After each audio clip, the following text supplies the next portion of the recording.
Hai semua, hari ni jom kita sembang pasal sesuatu yang kita guna hampir setiap hari, pengangkutan. Daripada jalan raya yang kita lalu sampailah ke landasan kereta api, kita akan kupas macam mana jaringan pengangkutan di Malaysia ni dibina dan kenapa ianya sangat-sangat penting untuk kita semua. Pernah tak anda terfikir kan? Kenapa agaknya ada tempat yang lebuh rayanya berselirat tapi ada tempat lain macam susah sangat nak sampai? Sebenarnya semua ini bukan satu kebetulan. Ada sebab-sebab yang sangat spesifik kenapa peta pengangkutan negara kita jadi macam sekarang. Jom kita siasat. Okey, dalam kupasan kali ini kita akan sentuh 4 perkara utama. Kita akan tengok gambaran besar jaringan pengangkutan kita. Lepas tu kita bongkar faktor-faktor yang membentuknya. Kemudian kita fahamkan kenapa setiap jaringan ni penting dan akhir sekali macam mana semua ni bergabung untuk memajukan negara. Baiklah, jom kita mulakan. Kalau kita cakap pasal Malaysia, kita ni sebenarnya sebuah negara yang saling berhubung tau.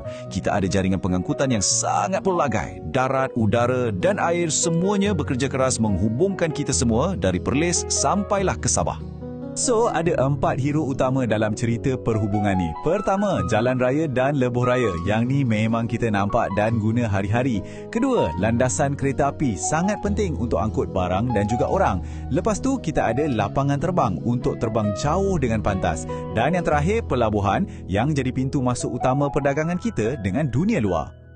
Okey, persoalannya sekarang, macam mana kita tentukan kat mana nak bina semua ni? Apa faktor-faktor penentunya? Sebenarnya, ada 4 faktor besar yang memainkan peranan penting.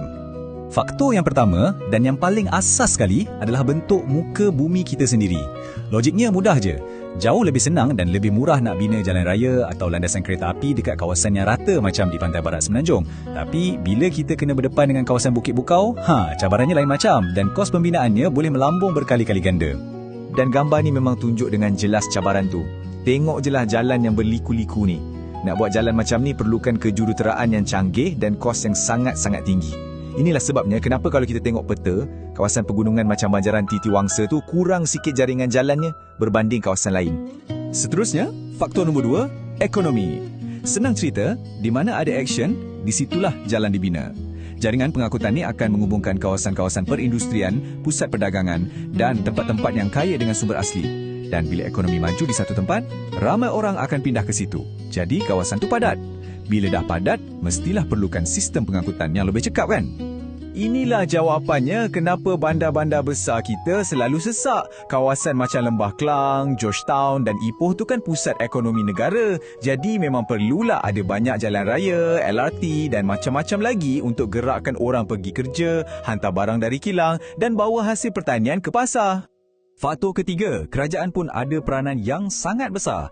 Melalui pelbagai dasar dan perancangan strategik, kerajaan akan laburkan duit untuk projek-projek infrastruktur gergasi. Tujuannya untuk memacu ekonomi dan menghubungkan kawasan-kawasan yang dulunya mungkin terpinggir. Contoh paling jelas, tengok je projek ECRL atau Laluan Rel Pantai Timur. Ia bukan setakat landasan kereta api biasa tau. Ia sebenarnya satu koridor ekonomi yang bakal hubungkan pelabuhan Klang terus ke Kuantan. Tujuannya nak merancakkan lagi ekonomi di Pantai Timur. Sama juga macam pembinaan KLIA. Ia dibina untuk jadikan Malaysia ni hub penerbangan yang penting di rantau ni. Dan faktor yang terakhir, semestinya teknologi. Dengan kemajuan kejuruteraan zaman sekarang, kita boleh atasi halangan-halangan fizikal yang dulu kita rasa macam mustahil. Kita boleh bina sistem pengangkutan yang lebih canggih, lebih selamat dan lebih efisien. Contoh paling hebat, terowong smart dekat Kuala Lumpur tu. Ia memang satu keajaiban kejuruteraan. Bayangkan, ia bukan saja terowong untuk kereta lalu, tapi ia juga boleh bertukar fungsi jadi saluran air gergasi untuk elakkan banjir kilat.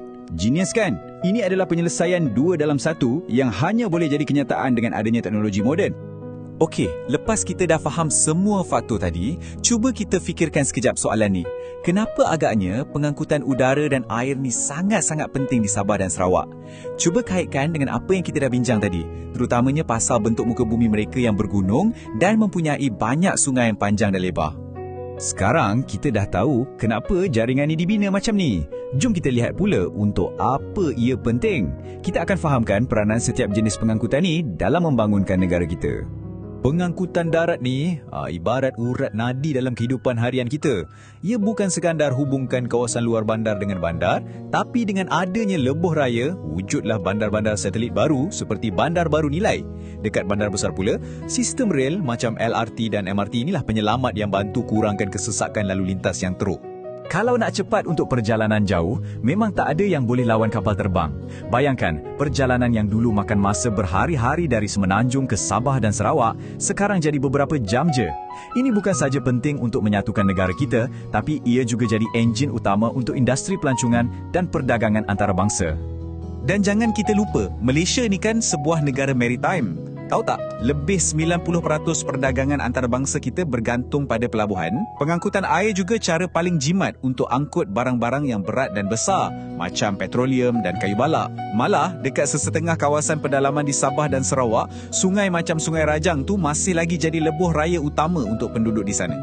Jadi, poin paling penting kat sini ialah semua faktor dan jaringan ini tak boleh dilihat satu-satu. Sebaliknya, semua ni saling berkaitan. Macam satu pasukan yang bekerjasama untuk bawa negara kita maju ke depan, membina sebuah negara yang lebih terhubung dan lebih makmur. Jadi, sebagai rumusan ringkas, bentuk muka bumi, ekonomi, dasar kerajaan dan teknologi, keempat-empat inilah yang mencorakkan jaringan pengangkutan kita. Kepentingannya pula sangat besar untuk ekonomi, hubungan sesama kita, pelancongan dan perdagangan. Hasilnya, bila kita ada jaringan yang cekap, taraf hidup kita akan meningkat dan negara pun akan terus membangun. Sebagai penutup, jom kita pandang ke masa depan. Cuba bayangkan, macam mana agaknya teknologi macam kereta pandu sendiri atau drone penghantar barang akan ubah cara kita bergerak di Malaysia nanti. Adakah ia akan selesaikan masalah sesak selama-lamanya? Atau mungkin ia akan datangkan cabaran baru yang tak pernah kita fikirkan? Sesuatu untuk kita renungkan bersama.